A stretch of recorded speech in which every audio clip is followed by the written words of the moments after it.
Hi friends, welcome back to Taj kitchen. Friends, మరి ఈరోజు ఒక స్వీట్ స్నాక్ రెసిపీని అయితే నేను మీకు చూపెట్టబోతున్నాను. మన తెలుగు రాష్ట్రాల్లో దీన్ని గులాబీ పువ్వులు రెసిపీ అని అయితే అంటారనమాట. సో ఆ వీడియో అయితే నేను మీకు ఇప్పుడు చూపెట్టబోతున్నాను. మరి లేట్ చేయకోకుండా let's get in to the video. Friends, ముందుగా ఒక పావు కేజీ పంచదార తీసుకోండి. తీసుకున్న తర్వాత ఇలాగ ఒక మిక్సీ జార్కి యాడ్ చేయండి. చేసిన తర్వాత ఒక 10 యాలకులు అయితే తీసుకున్నాం. ఇక్కడ 10 యాలకులు తీసుకోండి.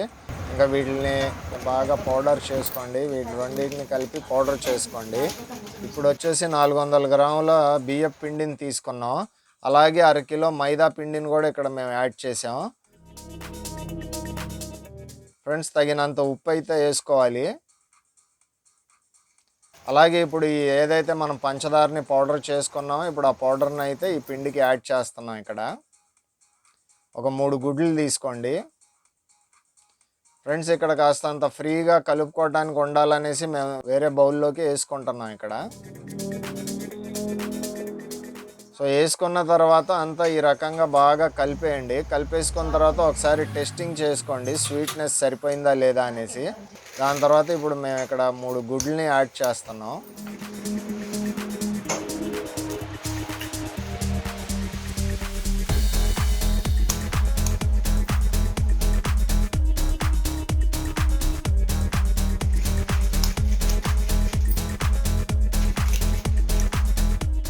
సో ఈ రకంగా యాడ్ చేసేసుకున్న తర్వాత బాగా చేతితోటి ఇలా కలిపేసుకోండి.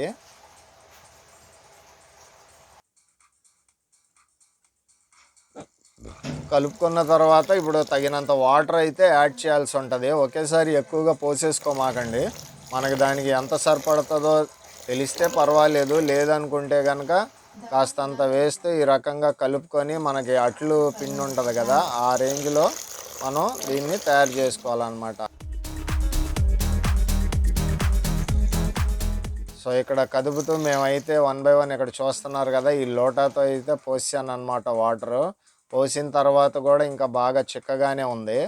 మళ్ళీ ఇంకా ఎక్సెస్ వాటర్ అయితే యాడ్ చేయబోతున్నాను ఇప్పుడు ఈ పిండికి. సో ఈ రకంగా చేసుకున్న తర్వాత ఫ్రెండ్స్, ఈ రకంగా మరీ పలసగా కాకోకుండా ఈ రకంగా అయితే పిండిని తయారు చేసుకోండి. చేసుకున్న తర్వాత ఇప్పుడు స్టవ్ వెలిగించుకొని ఒక కడాయి పెట్టుకొని 1 లీటర్ నూనె అయితే ఇక్కడ మేము యూజ్ చేస్తున్నాం.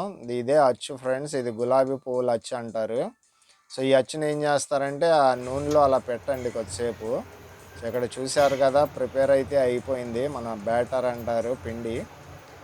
సో ఇప్పుడు వేడెక్కేసిన ఈ గులాబీ పువ్వు అచ్చుని తీసుకుని వెళ్ళి ఈ రకంగా ముంచండి. ఫ్రెండ్స్, ఇక్కడ గమనించాల్సింది ఏంటంటే మ్యాక్సిమం ముంచమాకండి. ఒక 50% లాగా ముంచి తీసారనుకోండి మనకి ఆ గులాబీ పువ్వు అన్నది తొందరగా విడిపోవటానికి ఛాన్స్ ఉంటుంది అన్నమాట. సో ఇక్కడ చూస్తున్నారు కదా, ఈ రకంగా ఒక చెంచా తీసుకొని దీని అంచుల్ని నెమ్మదిగా ఈ రకంగా చేసి తీసారనుకోండి ఈజీగా వచ్చేస్తుంది. అదే మీరు కనుక గులాబీ పువ్వు అచ్చుని ఫుల్గా ముంచేశారనుకోండి ఇంకా అది రావటం చాలా కష్టం అనమాట. ఒకసారి ఇలా ముంచిన తర్వాత ఫ్రెండ్స్ మళ్ళీ నూనెలోనే ఉంచాలి దాన్ని. ఈ అచ్చుని నూనెలోనే, వేడి నూనెలోనే ఉంచారనుకోండి పువ్వు అన్నది తొందరగా ఓపెన్ అవుద్ది. ఇలా తీసుకోవడానికి మనకు చాలా ఫ్రీగా ఉంటుంది అనమాట. సో ఈ రకంగా రిమూవ్ అయితే చాలా ఈజీగా అయిపోద్ది. అలాగే ఉంచేసి అదే పద్ధతిలో ఇంకా మిగతా అన్నీ చేసుకోవాలి. సో ఇక్కడ చూస్తున్నారు కదా, అతిగా కాల్చమాకండి. అక్కడే మనకి నూనెలోనే బ్రౌనిష్ కలర్ కనిపించేస్తుంది. కొన్ని సందర్భాల్లో అతిగా బ్రౌనిష్గా అయిపోయినా కానీ టేస్ట్ మారిపోద్ది అనమాట. సో కరకరలాడే సౌండ్ అయితే మీకు ఇక్కడ వస్తుంది కదా, నూనెలో వేగిన ఈ గులాబీ పూలు అయితే పటపటలాడుతున్నాయి. చాలా క్రిస్పీగా ఉంటాయి అన్నమాట. ఇక్కడ మీకు సౌండ్ కూడా వినిపిస్తాను చూడండి, అది ఎంత క్రిస్పీగా ఉంది అన్నది ఒక చిన్న ట్రైల్ కూడా చూపిస్తున్నాను. బహుశా నా ఈ రెసిపీ మీకు నచ్చేసింది అయితే అనుకుంటున్నాను. నచ్చితే ఒక లైక్, షేర్, అలాగే ఫస్ట్ టైం నా ఛానల్ని చూస్తుంటే నా ఛానల్ని సబ్స్క్రైబ్ కూడా చేసుకోండి ఫ్రెండ్స్. అదే పద్ధతిలో ఈ రకంగా మిగతా పిండి అంతా ఈ రకంగా గులాబీ పువ్వుల్ని తయారు చేసుకోండి. యాక్చువల్గా కాస్తంత టైం అయితే పట్టేస్తుంది ఈ రకంగా తీసుకుంటూ ఉండటానికి. టేక్స్ టైం, పేషెన్స్ అయితే చాలా ఉండాలి. మనకైతే ఓవరాల్గా 1 అవర్ పైనే పట్టేసింది, 1.5 అవర్ వరకు ఈ పిండికి.